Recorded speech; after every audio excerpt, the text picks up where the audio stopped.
What's up, guys? We are back here for the second video of the day here on the YouTube channel. And with that in mind, I wanted to start this video off real quick by just mentioning that this channel is not the official High Limit Racing channel by any means. This is a channel for my personal use only. I am sitting at home waiting for the season to start. I've got nothing else going on.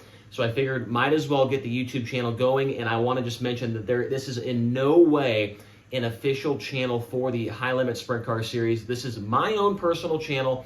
I'm not being told what to do or what to say. This is just something that I'm doing for fun and something to keep me busy before the season gets started. And I'm sure I will be uploading videos in the middle of the season as well. Just wanted to put that out there. I've had quite a few comments about that in my videos. So today, for the second time today, we are talking about a season preview. Today we're talking about James McFadden, the Roth Motorsports driver in car number 83.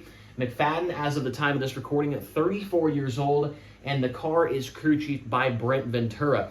Now, this is a big signing, in my opinion, one that might be a little bit underrated. I think James McFadden will immediately be contending for one of those charter positions, the top 5 in the point standings at the end of the season. Last year, coming off of a breakout year, a season year, a career year for James McFadden, and we'll get into those numbers here in just a moment. So with that being said, let's jump right into it.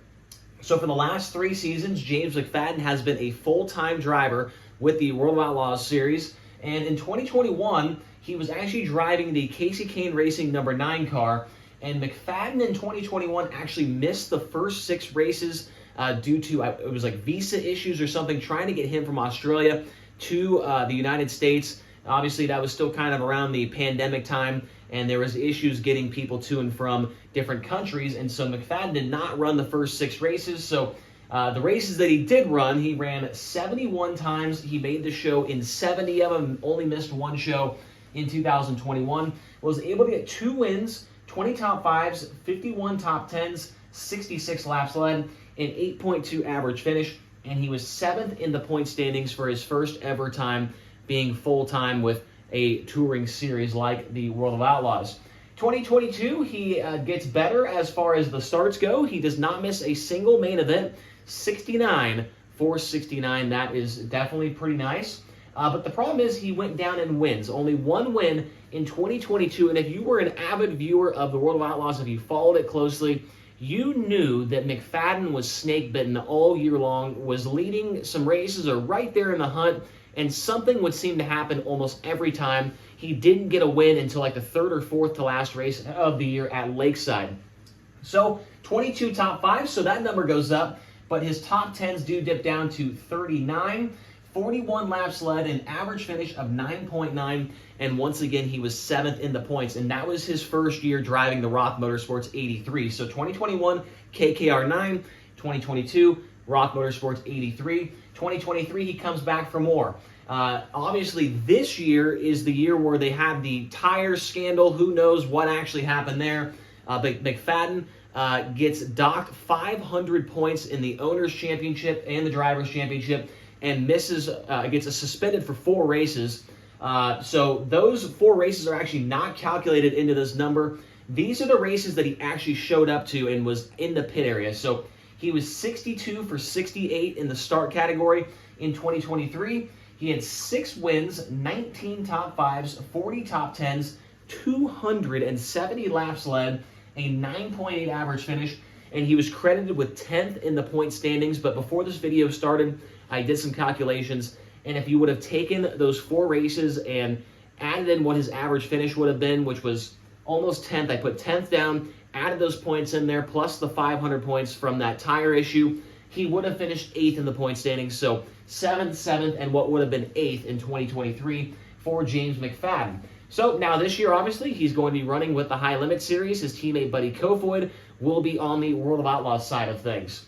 Now, diving deeper into the numbers for James McFadden over his 3 seasons with the Outlaws, 2021 plus 98 in the feature events, meaning he was passing more cars in the feature than he was losing throughout the 71 races that season.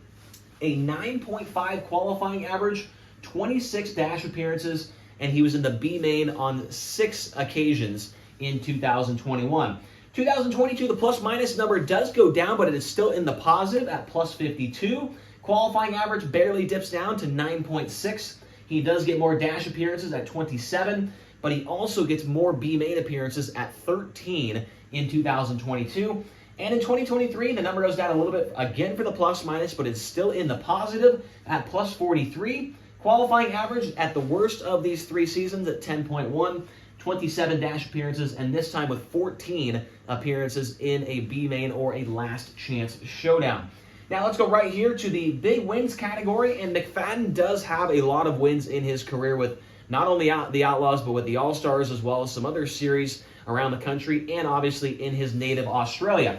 So the first one on the list is that Grand Annual Sprint Car Classic, the Knoxville Nationals of Australia. He's won that race on 2 occasions.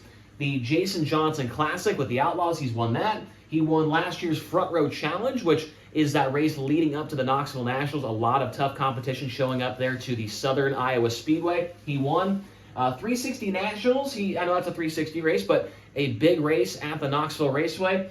He won the Texas Outlaw Nationals last year, which was a $20,000 win at Devil's Bowl. He also has prelim night wins at the High Bank Nationals, the National Open, the Jackson Nationals, and the Skagit Nationals. So he really likes to win prelim nights, unfortunately. But when the big money's on the line, he hasn't been able to break through. I mean, that one year, the first year of the High Bank Nationals, we remember that Sheldon Haudenschild passed him on the last lap to take down that win. So McFadden's been right in the mix when it comes to these big races. He's always had speed when it comes to the big races. So let's go over to SprintCarRatings.com, and they have James McFadden as the 12th best driver in sprint car racing over the last 2 years, and that is in the 410s only. He has 8 wins over those 2 years in 410s, and 4 drivers with the High Limit Series are in front of him on that list, that being Rico Abreu, Brad Sweet, Brett Marks, and I honestly cannot remember the other one on that list right now, but 4 drivers are in front of him, meaning that on the High Limit roster, SprintCarRatings.com would put James McFadden as the 5th best driver on the roster. So let's go over to that side of the board with these strengths. What is James McFadden good at? He is good at passing cars, as we could see here on that stat line. Every single year with the Outlaws, he's had a positive plus-minus. I feel like he has speed everywhere, especially last year. Every single track we went to, it didn't matter if it was a big track, a small track, whatever it was, he had speed every single night, and he was always coming forward. And he did have some DNFs along the way, which we will get to here in a moment, but he has speed everywhere. Also, very good rapport with the crew chief, Brent Ventura, and the team with his tire guy and his car chief as well. Those guys have the most fun in the pit area, I'm convinced of it, at every single race, and that is a big thing in sprint car racing, to have a good rapport with your crew guys, and they definitely have that. Even in the darkest of times, 2022, when they just could not win a race, those guys still had a positive attitude every single time they showed up to the racetrack. Also, the Toyota engines seem to have been dialed in, and they are not having as many failures as they were having when the first year of those things were kind of going. And with Buddy Kofoid, remember back to the High Bank Nationals this year, they were having some engine troubles there. McFadden every now and again would have engine problems. But towards the end of this year, or 2023, I should say, it seems like they have those engines in a good spot where they are not failing nearly as much, and they are fast. Especially in qualifying, they seem to really have things dialed in, which is good, because I feel like if we were talking about this last year, that would be in the weakness department, the Toyota engines, because they just weren't very reliable, it seemed like. But now, they are definitely in a good spot. Weakness department for James McFadden, just 2 things. The DNFs. Over these 3 years, 20 DNFs. And a lot of those have been from mechanical problems, but a lot of those have also been from crashing. So 20 DNFs, need to clean that up.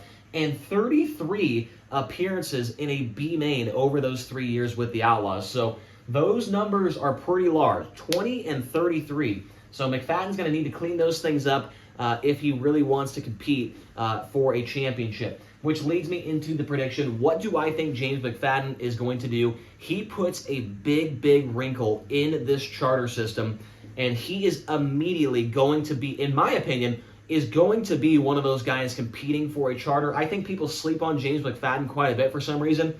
He is going to be somewhere between 4th and 6th in points meaning that he is going to be right on the inside of that cutoff for the charter, or he's going to just barely miss it and be set up very, very nicely for 2025. I think he's going to have somewhere between 5 and 7 wins, and like I said, he is going to be right there. I think he will get a charter, and if he doesn't, he's barely going to miss out on it. But if he can clean these numbers up right here, there's no doubt in my mind that he will be looking really, really good by the end of the 2024 season. So that's all I've got on this board for James McFadden. I am extremely excited that he is a part of High Limit Racing, a very, very exciting driver, one of the good guys in the pit area as well. Can't wait to see him down in East Bay and for the rest of the season as well. So let me know what you think James McFadden is going to do this year with High Limit down in the comments section below. Do you think he gets a charter? How many wins does he get? How do you think his season will go overall? I want to hear your thoughts down there in the comment section below. Please like and subscribe. We're almost at 1,000 subscribers, which is pretty insane with the limited amount of videos we've done, so I appreciate all of the support. We are done with season previews for now, like I said, unless somebody else signs on.